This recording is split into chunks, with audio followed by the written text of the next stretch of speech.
Voorheen in Grensoorlog. Die woord communis, dit was die absolute anti-Christ ensovoorts.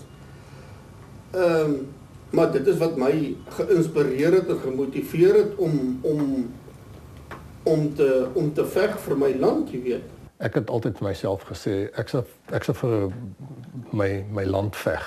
Ek sal vir my land veg. Maak nie saak wie in bewind was nie. Behalwe as daar kommunisme bewind was. As daar kommunisme bewind was ek dan het ek 'n vryheidsvegter geword.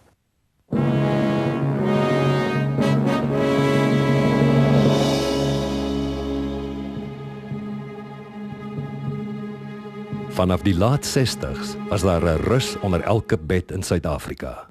Woorde soos rooi gevaar en kommunisme het deel van die woordeskat geword. Vir die wat in Angola en in die noorde van Namibië Russiese toerusting gebuit het en op propagandistiese literatuur afgekom het, was dit 'n harde werklikheid. Die vyand is geborg deur die Sowjetunie en Kuba en hulle sou in die spervuur hulle lewe kon verloor met 'n koel uit 'n Russiese wapen. Tuis het literatuur die ronde gedoen met titels soos Wat die kommunisme werklik is, wat deur die Sinodale Kommissie vir die bestryding van maatskaplike ewels van die NG Kerk versprei is. Die subhoofies alleen spreek boekdele.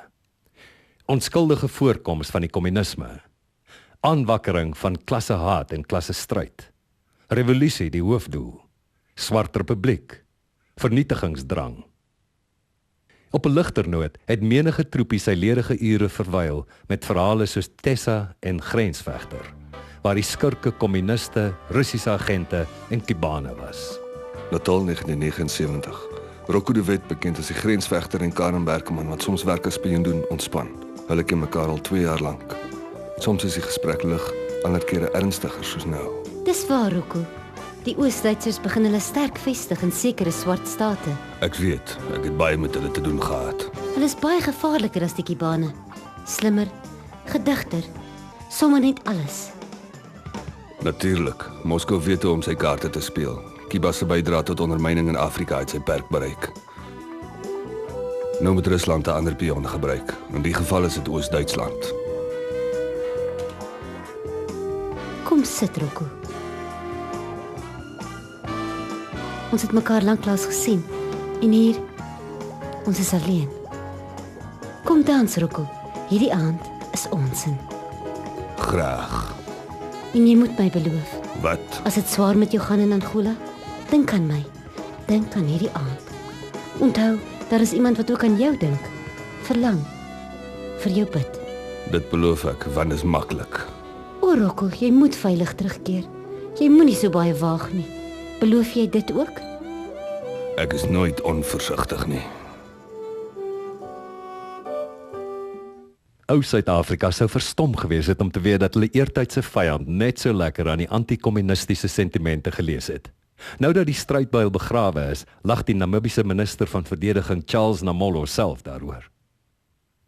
Books or comics which were in shops, we were buying them also, reading and discussing like other youngsters in the country, whether you are white or black, later zwart, or what is it? Later and zwart. Cake, the cake, the zwarte adderall. We were reading all these comics also. And your love letters. And Africans also, we were Africans. We loved the language to a certain extent, especially myself. I loved it only when I write love letters.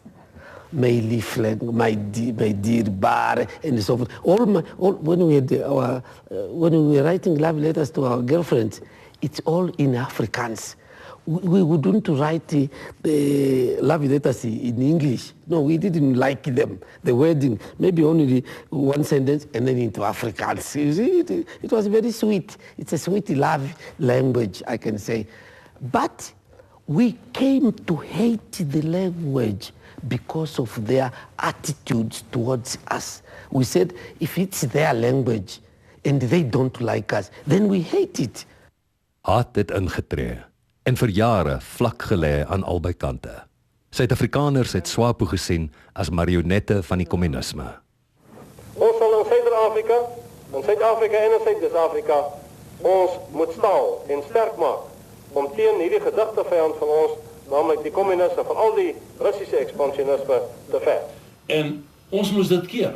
En dit sal ek vir die troepe op die grens verduidelik. Hoe belangrik dit was om dit te keer. Dit het ons gedoen. Die ESSR is uiteindelik verslaan. En het ekonomies ineengestort in 3 groot gebiede. Die eerste gebied was die Midde-Ooste, die tweede gebied was Afghanistan en die derde gebied was Suidelike Afrika. En in Suidelike Afrika het ons die rol gespeel om hom uit te mergel. As ons dit nie gedoen het nie, was werklike demokrasie nie in Suider-Afrika nie. Dan het ons hier gesit met 'n klomp kommunistiese satellietstate. 75 jaar tevore het daar 'n heel ander verhouding bestaan. In 1900 het Russiese soldate die boere kom help veg teen die Britse onderdrukker. Die Bolski-familie se oupa Grootjie was een van hulle. The story of the family as an architect started from great-grandfather. He was born in 1874 and became a first architect in the family. He's very popular in Russia. Every architect in our country maybe knew that my grandfather was in Transvaal. When he was 26 years old, he joined the Russian troops and went in South Africa to fight on the side of Boers against English troops. He spent about 1 year in South Africa, and through this, the word of Boers and the word of South Africa was something like miracle in our family. This is an article about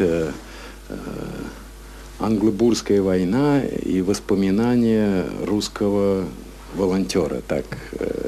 The war with English and Boers and remembers of the Russian volunteer. He was in the security team around Kruger, and when Kruger was leaving the country, they were discussing with Kruger the problems of the end of the war, and everybody understood that the war is, they lost the war. In totaal het 225 Russiese vrywilligers na Suid-Afrika gekom om die boere te ondersteun. Sommige as soldate, ander as mediese personeel. Terug by die huis was daar groot steun vir wat hulle gedoen het. Everybody knew that he was in the war in South Africa. Everybody started to sing this song about Transvaal, Transvaal. Transvaal, Transvaal, страна родная. Это вот very popular song. And мама, купи мне пушку, барабан, я поеду к бурам бить англичан. So in English it will say like, mother bought me a gun and a rifle, and I shall go and I shall join Boers to beat English. He always underlined that when he tell about his involvement in Boers war, everybody was very excited and started to support him and started to sing songs, and that it was very sensitive somewhere in the spirit of Russians who remembered the times of the beginning of the century of this war. Die simpatie tussen Afrikaners en Russe het behoue gebly deur die eerste aantal dekades van die 20ste eeu. Selfs kommunisme, later so 'n skelwoord, het 'n sterk aanhang gehad. Dit het duidelik gebleik tydens die werkersopstande van 1922. In 1922 was daar reeds meer Afrikaner werkers, of veral in die myne, as Engelssprekende, ek praat dan van wit werkers. En dis baie goed bekend dat daar hierdie beroemde mars in 1922 was, waar onder leiding van Afrikaner werkers daar aktief gesê is, ons beëiwer ons vir 'n kommunistiese bestel, ten einde ons situasie te verbeter.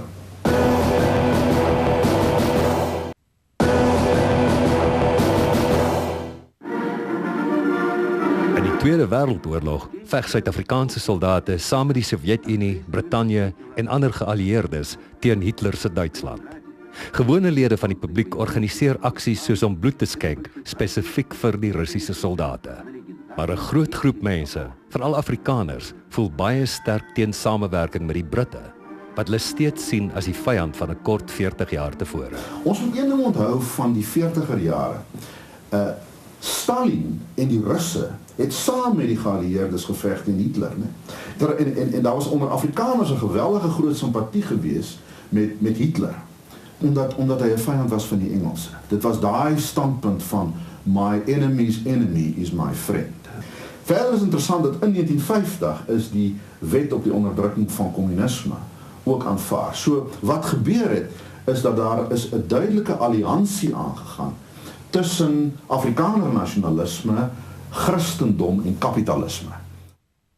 Intussen het swart Suid-Afrikaanse politici oor baie jare kontak gemaak met Moskou. In 1927 het die president van die ANC die stad besoek. Oor die volgende dekades is honderde ANC-lede in die Sowjetunie opgelei. Die bevrydingsorganisasies van Namibië het dieselfde patroon gevolg. Soos die oorlog in die subkontinent opgevlam het daardie ondersteuning uitgebrei. A period of time during which the Soviets took every advantage to deploy their forces and to project their power, both land power and air power, and to some extent naval power, into the developing world, the third world. This was the struggle within the framework of the global split of the world, the contraposition between the military blocs. Africa was a collision center, the Middle East was a collision center, Asia, Cambodia, same thing. Центральная Америка.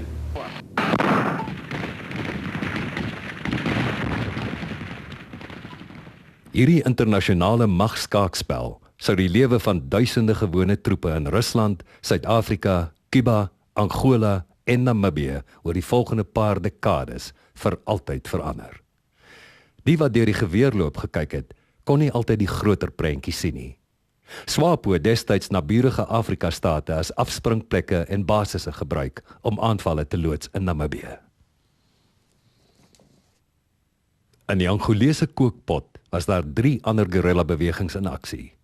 Sowjet-adviseurs het SWAPO gehelp en ook die MPLA van Angola. Suid-Afrika het op hulle beurt UNITA en die FNLA ondersteun.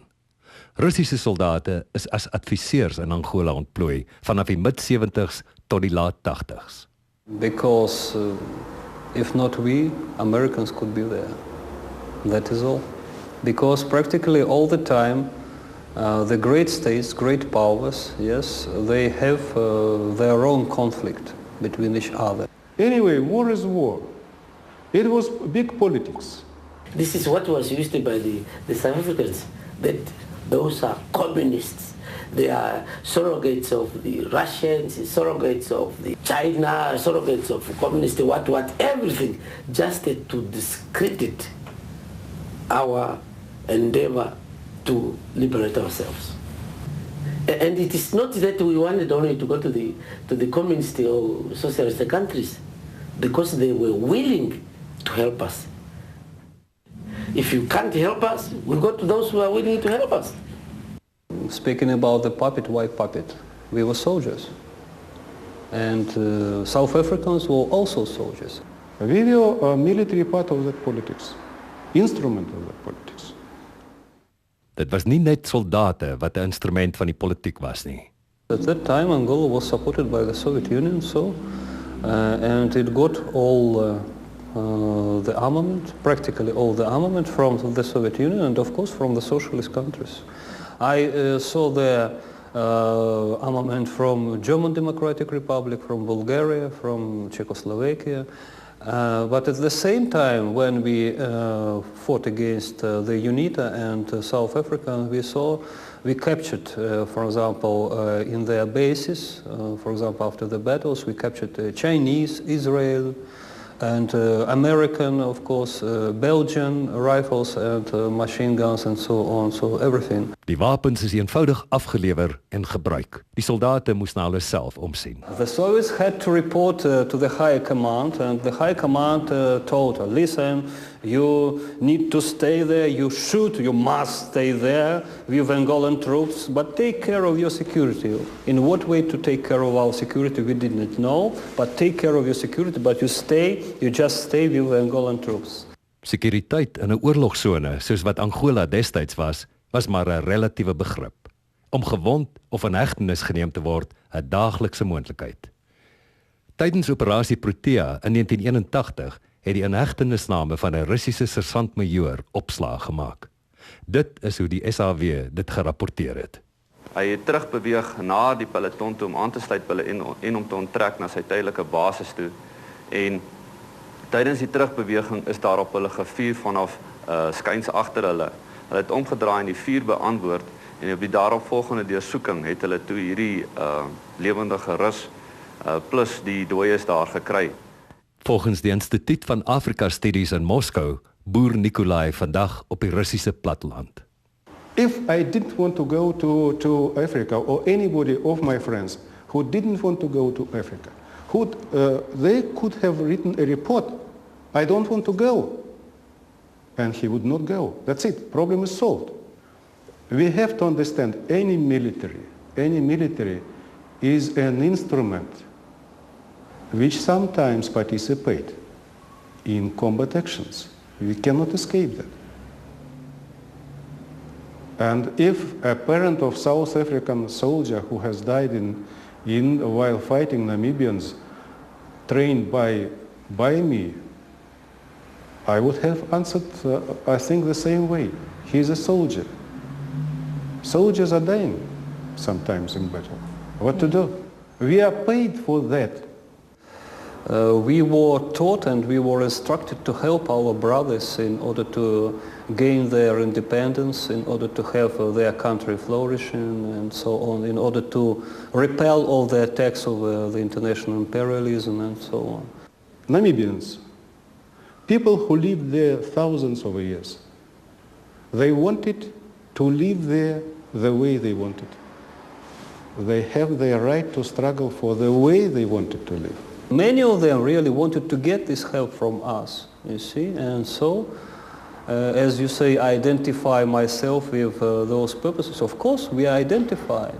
They were comrades in arms. They were always ready to sacrifice with us, and the little they had to share with us.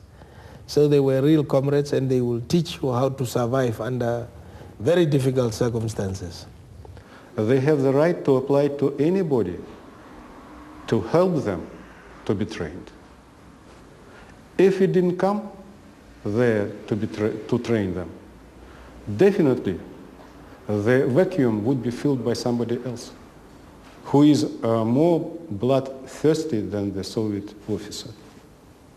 We didn't tell them to cut throats of the victims. Never, never, ever.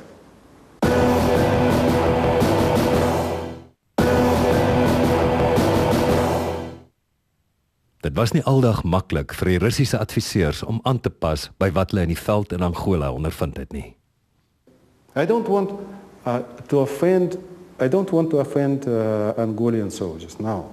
Some of them had nothing, neither skills nor wish to struggle, just to eat, to drink, to dance and nothing more. Die SWAPO-kaders was anders, sê hulle. I enjoyed the moment when I could distinguish immediately. This is SWAPO soldier, this is Angolan soldier.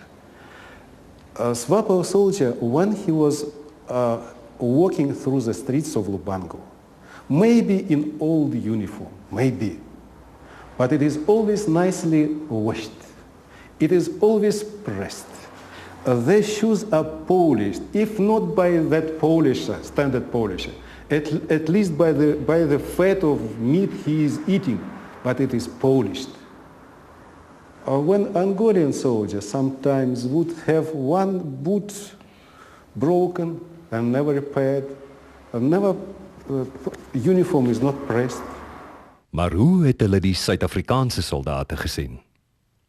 South African troops were very well organized, were very well trained, very well professional, you see. They were the real professional troops. And they knew what for they were fighting, you see. And of course, they got a very good salary. Alles was egter nie net die spreekwoordelike skop skiet en doodslaan nie. Best memory. I told you, a very good nature, very beautiful nature of Angola. Well, of course, you do not remember bad things, you remember only good things. I remember a lot of good things, you see. And I had a very good possibility to see everything with my own eyes, you see, and to touch with my own hands, and to swim in African rivers, and to swim in the Atlantic Ocean, and to cross the country in the vehicle, you see, and to fly all the country. Maar hulle was ook bewus van waarvoor hulle geveg het. So I do remember those times with biggest pleasure, and the fact that I estimate that they are now in Namibia. Well, I hope that a piece of my invention is also there. I also help them to be there in a democratic society, and I also envy the way Namibians managed to reconcile the country. Unfortunately, here in the Soviet Union, we were remembering who was on the white guy side, on the Red Army side, till now. Basiese verskille het soms meer indruk gemaak as enige ideologie. To say the truth, we considered the United troops as the enemies. And the majority of Russians did not consider South Africans. Maybe because I'm not a racist, but maybe because of they were white people, you see, and we were white people. I learned a very good rule from Africa from the very beginning. If you see a white man in Africa, just from the very beginning, he is your friend. Because there were not so many whites, for example, in Angola and in Mozambique. And if you see a white man, your honor and your debt is to help him if he has some troubles. 11 jaar na die oorlog het Igor Jedarkin in Mosambiek in 'n Suid-Afrikaanse soldaat vasgeloop. In die stryd het hulle aan teenoorgestelde kante van die geweerloop gelê. He asked me, "Aren't you angry? Why? What for? How can I be angry with you if you just fulfilled your part of your debt? I fulfilled my debt, and that is all." Volgende week in Grensoorlog, Operasie Savannah, 3000 kilometer deur die Angolese bos.